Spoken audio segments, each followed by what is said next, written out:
Hey, all right, shalom, shalom. First and foremost, I would like to give all praises, honor, and glory unto Yahweh, Bahashem, Yahweh Shai.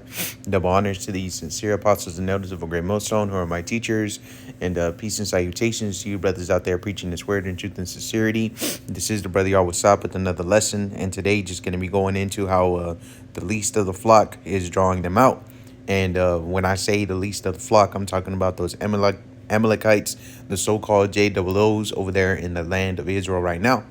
All right. And what inspired this lesson is there was a bill that had just passed. Now, we're still waiting for it to pass through Senate and then eventually make it to the president's table to be passed there. But the way that it's looking like it's going to go ahead and get passed. But that bill was the NDAA, which is the National Defense. I forget what the two A's stand for. We'll get it here in a second, but pretty much it's a National Defense Act, and what it did is it merged the U.S. and the Israeli military. And now what you're seeing is a lot of Americans, should I say, who are getting upset over this because they know that it destroyed America's sovereignty with that bill if it makes it all the way through, because now there's a Israeli intelligence that is going to be within the military. All right, they're going to be merging their technology, and not only that, America is no longer just going to be targeting its own enemies. Now they're going to have to fight for Israel's enemies. Not that they haven't been doing that already. It's just now things are becoming more clear. All right, and Israel is in more control with this bill. And so, without further ado, I want to start off in the book of Jeremiah, chapter 49 and verse 20. And it says, "Therefore, hear the counsel of Yahweh that he had taken against Edom." Edom being the self-proclaimed so-called white man, the red Hebrew Edomite. Because when you look at their skin, it's not white, it's not black. All right, but it's red, especially when they get in the sun. It says, "And his purposes that he hath purposed against the inhabitants of Teman. Surely the least of the flock shall draw them out. Surely he shall make their habitations desolate with them." And that's right, drawing them out into what? World War III. All right, because we're already in the midst of World War III. You have the Russia-Ukraine war. You have China and Taiwan. All right, you got the U.S.-Iran war. You have Israel and the Houthis that are fighting. All right, Israel going over there, bombing Lebanon, bombing Gaza. All right, you have civil war brewing here in America. All right, and all these things are taking place according to prophecy. And it all started with the so-called JWO, all right, the small hats over there in the land of Israel. All right, and so it says in verse 21, "The earth is moved at the noise of their fall, at the cry, the noise thereof was heard in the Red Sea." And that's right, because the whole earth is going to witness the fall of Esau, Edom. All right, including the Amalekites, which at the Amalek is the chief tribe of the nation of Edom. It says, verse 22, "Behold, he shall come up and fly as the eagle, and spread his wings over Basra. And at that day shall the heart of the mighty men of Edom be as the heart of a woman in her pangs." And that's right, because these men, they're going to forborn to fight. They're going to forbear to fight, because they're going to see the destruction that's going on. They're going to see their comrades dying. All right, they're going to see that they're being sent off to fight a war that's not theirs. All right, people are already upset with this bill, and it's going to be even worse when they realize that they're only fighting for the Israeli government. They're fighting for the Israeli country. All right, and so I want to grab a quick article because it goes into it. But the title of the article: "Does the NDAA really merge U.S. military with Israel? What Section 219 actually says." And it does. All right, I read a little bit of it, and pretty much it gives them authority over certain aspects of the military. All right, and then as well, they're able to put an executive agent to oversee all the sections that they're in control over. All right. And so it says the House passed its $1.15 trillion National Defense Authorization Act on Wednesday, keeping intact a provision that critics call a merger of the U.S. and Israeli militaries. Section 219 creates a U.S.-Israel Defense Technology Cooperation Initiative, directing the Pentagon to appoint an official to expand joint research, development, and industrial integration between the two countries' defense sectors. And that's right. Excuse me. And this goes into cybersecurity. All right, it goes into a lot more than what was actually said.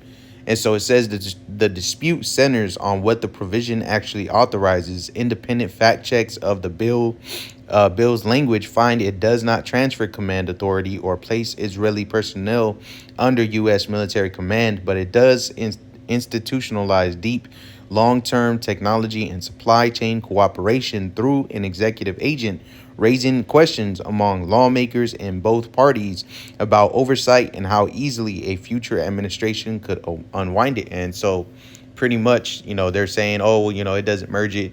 It just gives them, certain authorization. And what they also say is that they already have pacts like this between different countries like America and Europe. All right. And a few other allies of America. All right. And so it says Section 219, renumbered from an earlier version known as Section 224, would establish the U.S. Israel Defense Technology Cooperation Initiative. It directs the Secretary of Defense to designate a Pentagon executive agent responsible for coordinating bilateral research, development, testing, evaluation, and industrial cooperation with Israel.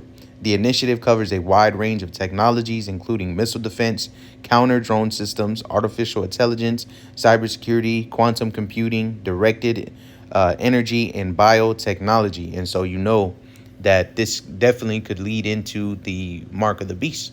All right, into that MOTB, the RFID chip, and the BCI being made mandatory.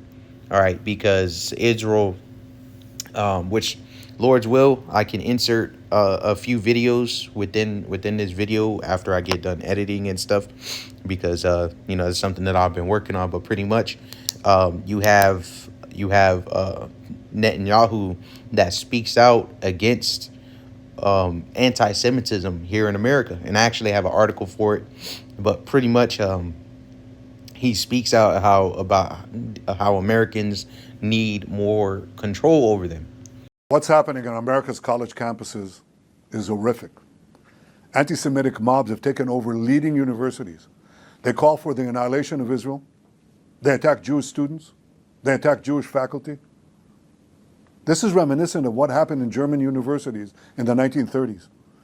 It's unconscionable. It has to be stopped. It has to be condemned, and condemned unequivocally. But that's not what happened. The response of several university presidents was shameful. Now, fortunately, state, local, federal officials, many of them have responded differently, but there has to be more. More has to be done.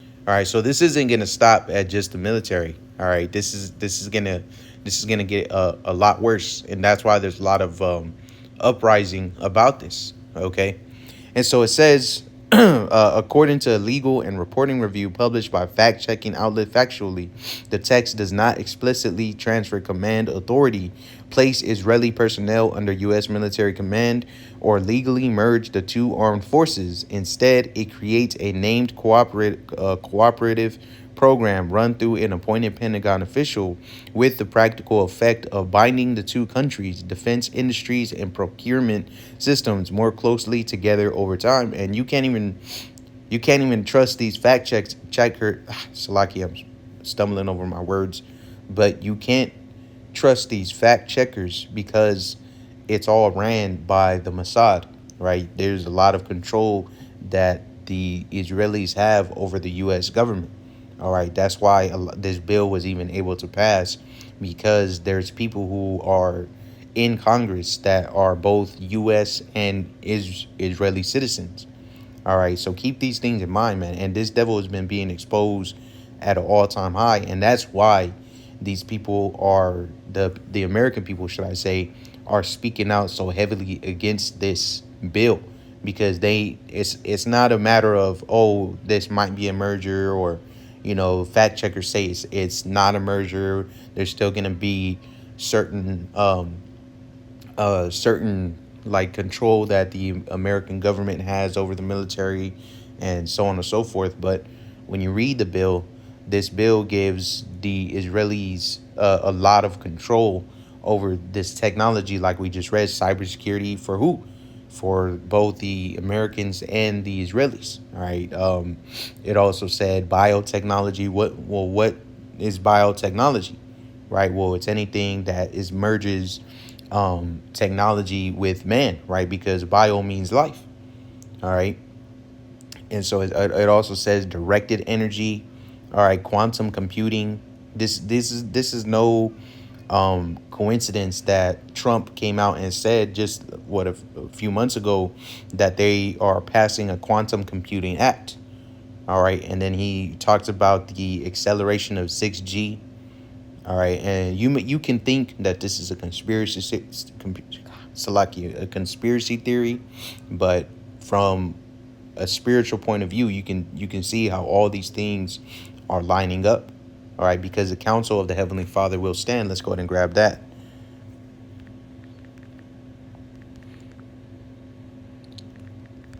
Bear with me. Isaiah 46 and verse 10. It says, declaring the end from the beginning, and from ancient times the things that are not yet done, saying, my counsel shall stand, and I will do all my pleasure. And so the reason why this Iran war restarted, the reason why Iran's not losing, why Russia and China are linking up with Iran, they're giving Iran all types of U.S. Military information, right? Like where the bases are and so on and so forth. The reason why this pact is being made is because this is the doing of the Heavenly Father. The Heavenly Father, Yahweh by Hashem Yahweh Shai, is the one that's in control. All right, he's the one that's moving the strings. And so you're only going to see things get worse. And if you think that this pact that they're making is going to stop Israel from gaining they already have control of the U.S. government before this act. Just imagine now that this act is coming into play, And so it says the House approved a rule governing debate on H.R. 8800 by a 214 to 211 vote on Tuesday. The rule did not make a bipartisan amendment from Reps Thomas Massey, R. Kai, and Ro Khanna D. Khalif to strike Section 219. Among the amendments allowed for consideration, the full NDAA then passed the House on Wednesday, although the final vote tally should be confirmed against the House Clerk's final passage. Roll call before publication. 7 Republicans voted against the final bill over the provision, including Massey, Josh Brechen, Tim Burchett, Ellie Crane, Harriet Hagman, Anna Paulina Luna, and Chip Roy. According to The Intercept, 6 Democrats, among them Henry Cellular, however you pronounce that, Don Davis, and Marie Glusenkamp Perez voted in favor. And the reason why these the representatives, right, they voted against it because they understand that America is losing its sovereignty. All right, and let's look up what happens when a country loses its sovereignty. Right, I'm gonna use ChatGPT.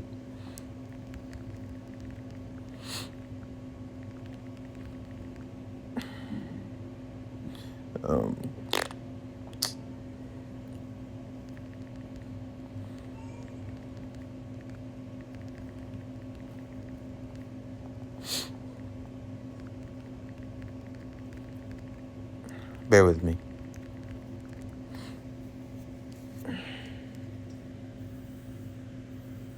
Right.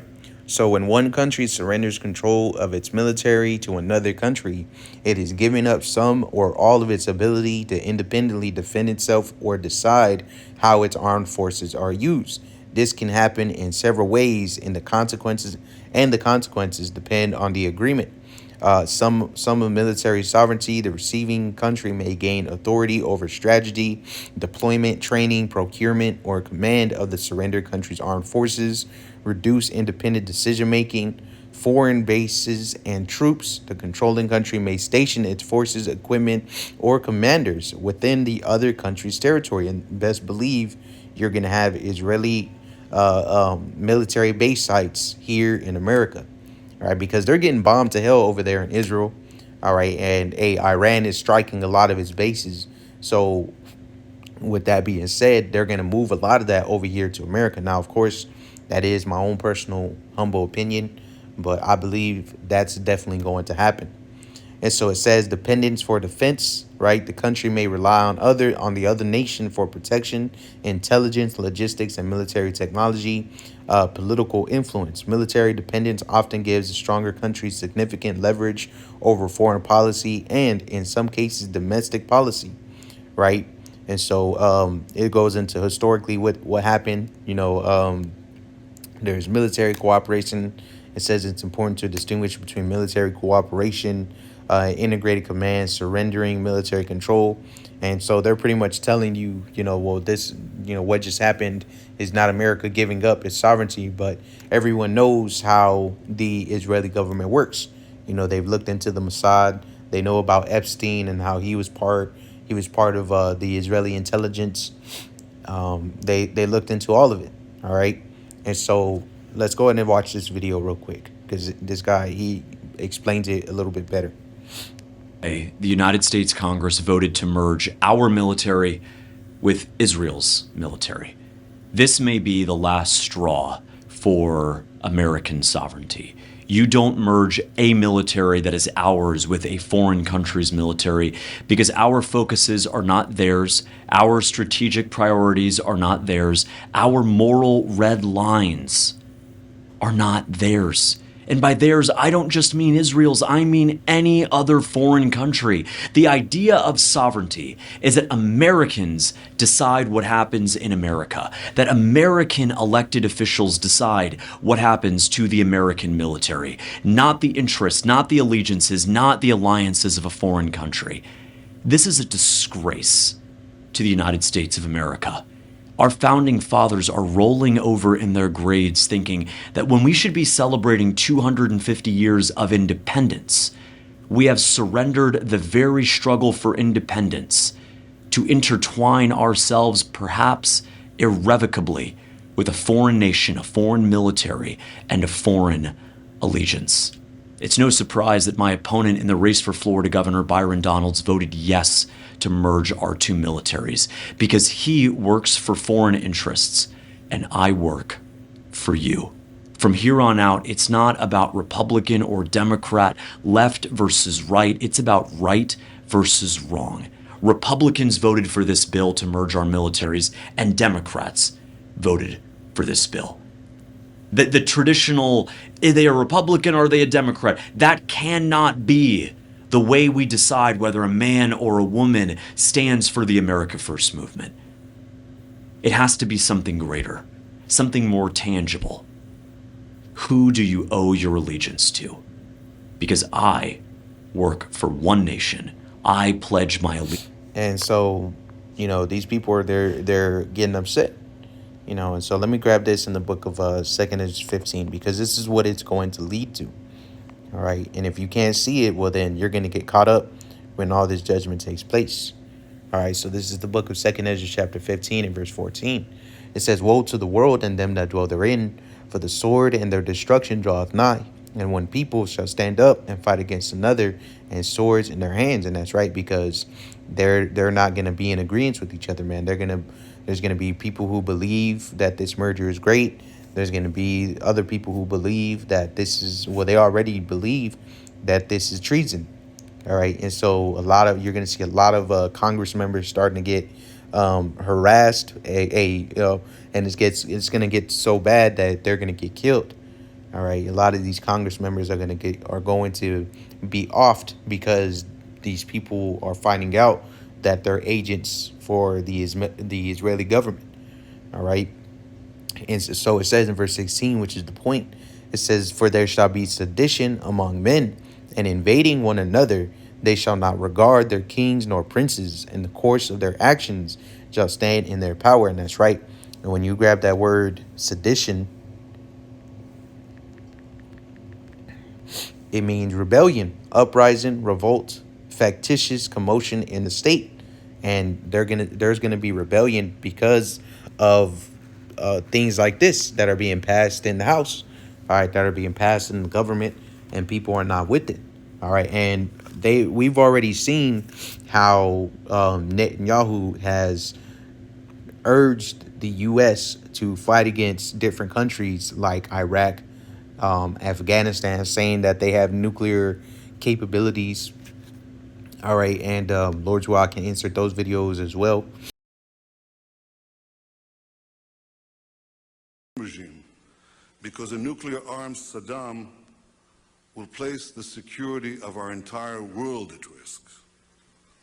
And make no mistake about it, if and once Saddam has nuclear weapons, the terror network will have nuclear weapons.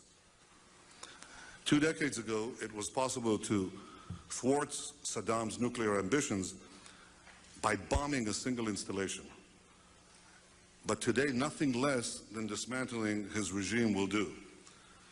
Because there is no question whatsoever that Saddam is seeking and is working and is advancing towards the development of nuclear weapons. No question whatsoever. Now the question is, what's your next step? Knowing that 3 of these nations are developing nuclear weapons. This is not a hypothesis. But this is people are starting to realize, like, man, this is not right. You know, they're destroying our country. All right, the people are upset about the Epstein files, the fact that those haven't been fully released. You got the New York mayor talking about arresting Netanyahu.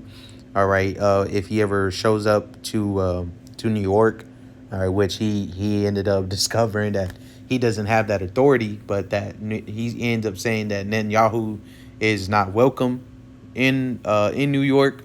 You know, so there's a lot of division that's going on, and what this is going to lead to is the destruction of Babylon, all right, from within side. So let's grab this in the book of St. Mark. I think it's St. Mark 3.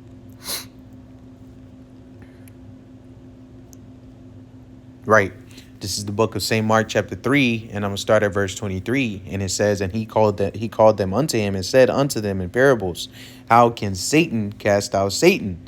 And if a kingdom be divided against itself, that kingdom cannot stand.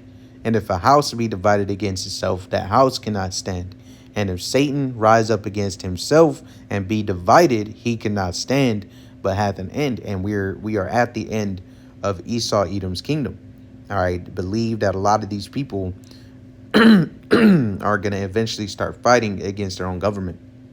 All right, and things are about to get a lot worse. You're going to see this war. Now that these, militaries are merging, you're going to see these wars escalate. It's only going to get worse. All right, and it's already escalating. They're about to put ground troops to invade Iran. All right, Iran even was talking about an all-out war. Russia is speaking about backing up Iran, and then there's talks of bunker busters being dropped on Iran, and which is a nuclear missile. It doesn't have the same impact of the atomic bomb that was first dropped over there in Hiroshima and Nagasaki. All right, but it is part of a nuclear weapon, and if that happens, which Lord's will it does, you're going to see Russia and China join in. They're going to start supplying Iran with certain nuclear capabilities. All right, because that's a red line that these countries have refused to cross for quite some time, but they're not the ones that are in control. All right, it's the Most High Yahweh B'Hashem Yahushai that's in control, and we're going to see things quickly escalate. And so let's grab a couple more things that I have. All right, because this is all going down very, very fast. And so I had looked up the Section 219 in this AI pretty much explained it properly, right? So it says Section 219 of the NDAA aims to deepen U.S.-Israeli defense technology cooperation by embedding it within the Pentagon's weapons development system, which critics argue could reduce congressional oversight and accountability. This provision has sparked significant debate among lawmakers, particularly regarding its implications for U.S. national security and foreign policy. It says overview of Section 219 of the NDAA. Section 219 of the National Defense Authorization Act establishes the U.S.-Israel Defense Technology Cooperation Initiative. This initiative is designed to enhance military collaboration between the U.S. and Israel by integrating Israeli defense technologies into U.S. military systems. All right, and so it's not just cooperation; they're merging, right? That's what that means. Is there if the Israeli defense technologies are going into U.S. military systems, that's what it's going to be, especially because there's going to be an executive agent that's going to be over here overseeing all this quote unquote cooperation. You don't have no other executive agent from any other country overseeing military equipment here in America. You don't have no Spain executive agent. You don't have no, or Spaniard executive agent, right? You don't have no Korean executive agent. You don't have no British executive agent. All right, none of these executive agents exist. So why does the Israelis get one? Well, because ultimately they're the ones in control, which Adwan Radazai can do a lesson going into how the Israeli government has infiltrated the U.S. government a long time ago. Excuse me. And so it says key features of Section 219. It says deepen military cooperation. The initiative aims to strengthen the partnership between the U.S. and Israel in defense technology, integrations of technologies. It focuses on incorporating Israeli origin technologies into U.S. military programs, including missile defense and artificial intelligence. So, you're going to see a lot of censoring. You're going to try to look something up and you're not going to be able to find it. Why? Because these governments, their militaries are now merging, and part of that is AI, which AI has a lot to do with what you're able to search up and what you're able to see on the internet. And so with all the propaganda that's already going on, it's going to get a lot worse. All right. Salakia. And so it says legislative implications, bypassing congressional oversight. This provision allows for the integration of Israeli technologies without the usual congressional approval processes, raising concerns about accountability. So that's already strike one going into sovereignty. Okay. It says executive agent role. An executive agent will be designated to oversee the initiative, which limits congressional oversight and control. So this executive agent is going to be the one that, is a yay or nay man.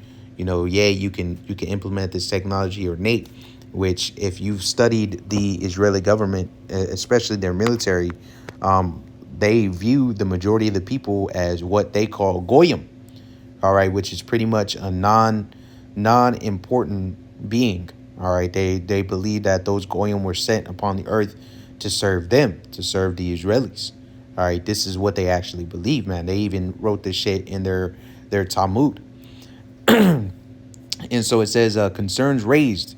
Increased U.S. complicity. Critics argue that this initiative could lead to greater U.S. involvement in Israeli military actions, potentially implicating the U.S. in controversial operations, and that's already happening. All right, why did the U.S. attack Iran? Well, from what Trump says, it's to stop them from gaining weapons of mass destruction, but that's the same thing that they went into Iraq for. All right, when you look up why George W. Bush went into Iraq, went into Afghanistan, it was to stop them from getting weapons of mass destruction. All right. And so it's going to be the same thing. It says lack of transparency, the bypassing of traditional oversight mechanisms may reduce accountability regarding U.S. military support to Israel. Conclusion, Section 219 represents a significant shift in U.S.-Israel military relations, emphasizing technology integration while raising important questions about oversight and accountability in military operations, cooperation, Slovakia. And so things are about to heat up, man. And this is significant because in the past, Bibi Yahoo was already a big influence on in America, with the military, with where they go to strike. He was already a big influence, right? He was friends with George W. Bush. He tried to befriend all the presidents. He was friends with Biden. He's friends with Trump. All right, and they all have some type of blackmail on these different presidents to get them to do what they want them to do. All right, and but through this merger, he gains even more. He gains even more control, and we can see that there's going to be an executive agent role. That's going to oversee the initiative. All right, and so from here, let me grab this in the book of Psalms. All right, because you may think, oh, well, this is for peace, but this is how the devil operates. All right, so this is the book of Psalms, chapter 55, and I'm going to start at verse 20. It says, he hath put forth his hands against such as be at peace with him. He hath broken his covenant. The words of his mouth were smoother than butter, but war was in his heart. His words were softer than oil, yet were they drawn swords. And that's how the Edomite works, especially the Amalekite. All right, and when you listen to some of Bibi Yahu's his speeches, he's always talking about peace. He's always talking about how he just wants world peace. But at the end of the day, what is he doing? He's going out there and bombing those Palestinians to hell and back. All right, he's forcing the U.S. into more wars. All right, so hey, this is furthering prophecy, and we're very soon going to see these wars escalate, especially now with this merger. All right, and so let me go ahead and grab this as well. In the book of Revelation, chapter 12, verse 12, it says, therefore rejoice, ye heavens, and ye that dwell in them. Woe to the inhabitants of the earth and of the sea, for the devil is come down unto you, having great wrath, because he knoweth that he hath but a short time. And so he knows he has a short time, and so that's why these laws, these mandates, Salakia, are being set up. That's why they're talking about a ground invasion over there in Iran, because they thought it was going to be a quick and easy war. Trump even said, oh, this war is only going to be about 2 weeks, and here we are 5-6 months in, and now they're merging with the Israeli government. Why all of a sudden are these things happening? Well, because he knows he has a short time, so he's trying to implement all his plans. He's trying to implement his NWO. All right, he's trying to chip everybody. He's trying to get these nations to submit under him. All right, but according to the book of Job, we understand that the Lord is going to disappoint his devices. All right, his plans, his initiatives. All right, and so now how far Israel is going to go with this power remains to be seen. However, we do know that Bibi Yahoo has problems with how the JOOs, the small hats, are treated in America. All right, and we'll end it off on that article here. And it's like, if it seems like I'm all over the place, but you got this here: no Jews, no America. Netanyahu goes nuclear on anti-Semitism, and U.S. calls Trump admin to act now. All right, and so now that he has even more control over the U.S. military, now that they're merging their cybersecurity and their AI technology, what do you think is going to come next? Well, you're going to see, like I said earlier, more censorship. All right, you're going to see more and more of what's the word I'm looking for? Pretty much restrictions on the internet. All right. And so it says Israeli Prime Minister Benjamin Netanyahu has called on Western governments to take decisive action against a rising wave of anti-Semitism following a shocking anti-Semitic terror incident that has reverberated across the globe. Speaking during a Hanukkah ceremony at Jerusalem's Western Hall, Netanyahu warned that hatred toward Jews is no longer isolated, but increasingly violent and coordinated. His remarks come amid escalating tensions in the Middle East, growing attacks on Jewish communities worldwide, and renewed debate over how far Western nations are willing to go to confront anti Semitism and terror. The speech underscores a broader struggle over security, values, and responsibility in an increasingly volatile global climate. And so he's called on these governments already to stop anti-Semitism, right? And how did he want to go about it? With Lord's will, like I said, I can insert that video, and you can see how he wants to go about putting these anti-Semites, should I call them, to justice, pretty much. And so beware. We'll end it off there. We'll end it off there.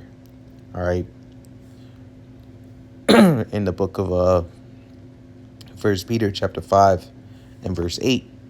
And it says, "Be sober, be vigilant, because your adversary the devil, as a roaring lion, walketh about, seeking whom he may devour." So keep your eyes peeled, keep watch, keep maintaining your faith through your works, as you've been doing.